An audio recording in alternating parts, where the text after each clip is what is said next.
सिला ओशो के शिष्य जो उनसे सवाल करते हैं, प्यारे सतगुरु,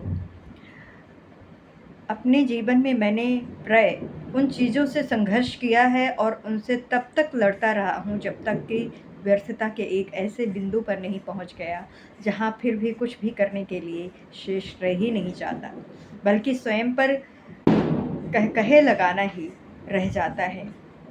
जब ऐसा घटता है तो सारे मामले समाप्त हो जाते हैं और मैं आनंद से स्वतंत्रता के आकाश में विचारता हूँ। मैं प्राय विचार करता हूँ कि यदि मुझ में बुद्ध तब घटने को होता तो मैं शायद विदा होने के आखिरी क्षण तक प्रतीक्षा करता, एक कहा लगाता, अपने सिर को चिवाए होने वाले लड़की के लट्टे पर रखता और विदा हो गया होता। कि असंगियों के सतगुरु इस तरीके से करने में क्या वास्ता है? क्या वास्तव में सब कुछ हो जाता है? यदि ऐसा होता तो क्या आप मुझे कोई ऐसा छोटा और कम दूरी का रास्ता बता सकते हैं जिस पर चलकर जो अनावश्यक गंभीरता एक ढेर जैसी दिखाई देती है मिट जाती? और ओशो कहते हैं, तुम ठीक ही हो। इन तथाकथित धार्मिक लोगों और उनके संतों साधुओं ने जीवन को कलात्मक रूप में जीने की बाबत पूरी तरह से अनावश्यक रूप से एक हंगामा खड़ा कर रखा है। इस बारे में गंभीर होने की कोई आवश्यकता ही नहीं है। गंभीरता एक बीमारी है और सच्चा धर्म तुम्हें मनोवैज्ञानिक रूप से बीमार नहीं रहने देगा।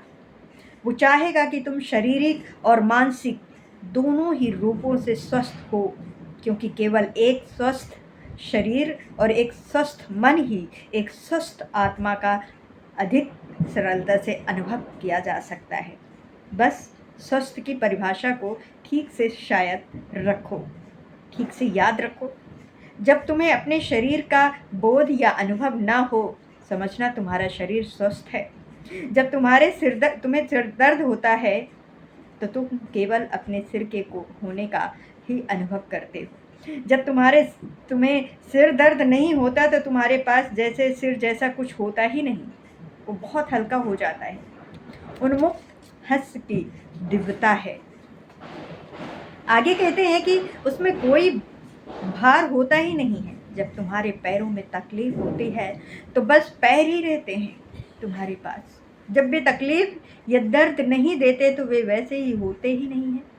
जब तुम्हारा शरीर स्वस्थ होता है तो मेरी स्वस्थता की परिभाषा के अनुसार तुम अपने शरीर के अस्तित्व के प्रति पूरी तरह अनजान होते हो। तुम उसके प्रति अनजान होते ही नहीं। वो वहाँ है भी या नहीं है, तुम्हें उससे भी कोई फर्क नहीं पड़ता। और यही बात सत्य है एक स्वस्थ मन के बारे में भी। वो केवल पागल मन ही है जिसका अनुभव होता है।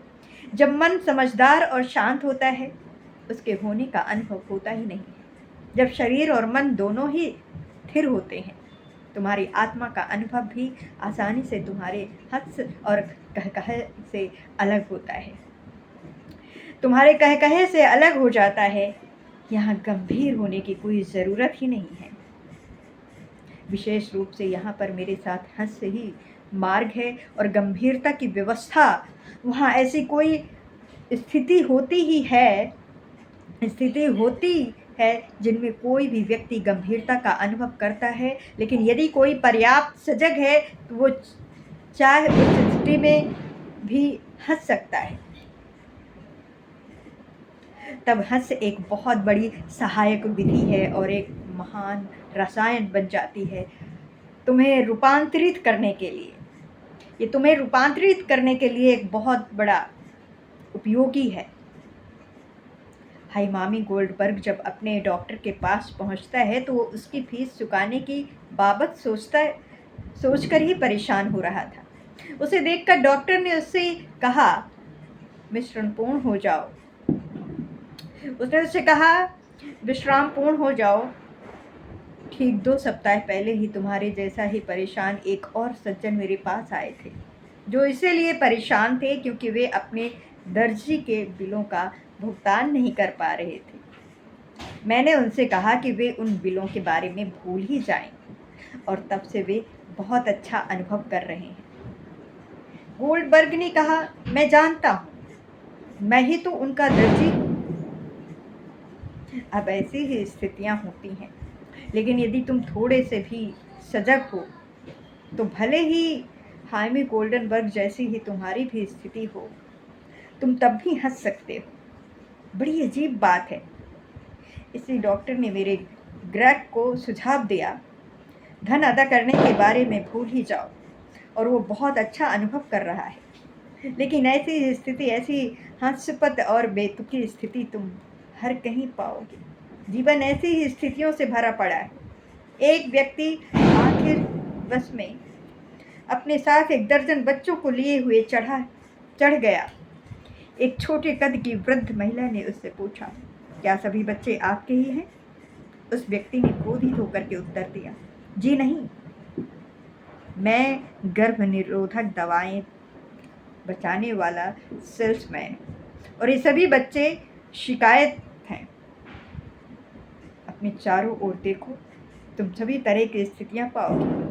बस आनंदित होने की कला सीखो। आप अपनी चारों तरफ देखो, आप आनंदित होने की स्थितियां पाओगे, कला सीखोगे। हाइमी गोल्डनबर्ग अपनी श्रीमती के साथ एक कला प्रदर्शन देखने गए। एक सुंदर लड़की की पेंटिंग को, जिसमें वो केवल अंजीर के एक पत्ते की ड्रेस पहने खड़ी थी, बहुत उल्लास से देख रहे थे। उस पेंटिंग का शीर्षक था बसंत। क्रोधित होकर के उसकी श्रीमती ने उससे प्रश्न किया, क्या चित्र देखते हुए तुम पतझड़ का इंतजार कर रहे हो? जो को एक कुत्ते ने काट लिया। घाव भरने में बहुत समय लग रहा था, इसीलिए वो अपने डॉक्टर को दिखाने गया। डॉक्टर ने उस कुत्ते को पकड़ करके सामने लाने को कहा। जैसा कि संदेह था, डॉक्टर को कुत्ते को रेबीज थी। डॉक्टर ने जो से कहा, मुझे भय है कि तुम्हारे सीरम देने में बहुत देर हो चुकी है। तुम्हें सीरम देने में बहुत देर हो चुकी है। जो ने डॉक्टर के डेस्क पर बैठे हुए एक उन्मत्ती व्यक्ति की भांति कुछ लिखना शुरू कर दिया। डॉक्टर ने उसे चेतावनी देते हुए कहा, संभवतः अभी स्थिति इतनी अधिक खराब नहीं है। ठीक, अभी तुम्हें अपनी वसीयत लिखने की कोई आवश्यकता नहीं है। जो ने उत्तर दिया, मैं अपनी वसीयत लिख रहा हूँ। मैं अपनी वसीयत नहीं लिख रहा हूँ, मैं तो बस उन लोगों के नामों की सूची बना रहा हूँ जिन्हें मुझे काटना है। यदि अब कुछ और किया ही नहीं जा सकता और मैं पागल होने ही जा रहा हूँ, तो इस अवसर का लाभ ही क्यों ना उठा लिया जाए। ऐसा महान अवसर मिलता कब है? राफिया, गंभीर रहना मेरी भावन का भाग ही नहीं है। जीवन का आनंद लो, चारों तरफ चीज़ों के बेतुकेपन पर हंसो, परमात्मा के मंदिर जाने के पूरे तरीकों पर हंसो। जो लोग अत्यधिक हंसते हैं वे ही पहुँचे हैं। गंभीर लोग अभी भी लंबे चेहरे लटकाए हुए घूमते रहते हैं। यहाँ तक कि परमात्मा की भी गंभीर उदास चेहरों में कोई दिलचस्पी नहीं है। तुम केवल परमात्मा के बारे में सोच रहे हो। यदि तुम्हारे सभी गंभीर उदास संत सदियों से बिना हंसे, बिना मुस्कुराए, बिना हंस परिहास या मजाक के स्वर्ग में इकट्ठे हों, तो उन मृत संतों और सभी तरह के कोड़ों पक्षियों के बीच रहते हुए परमात्मा को भी जरूर आत्महत्या कर लेनी चाहिए।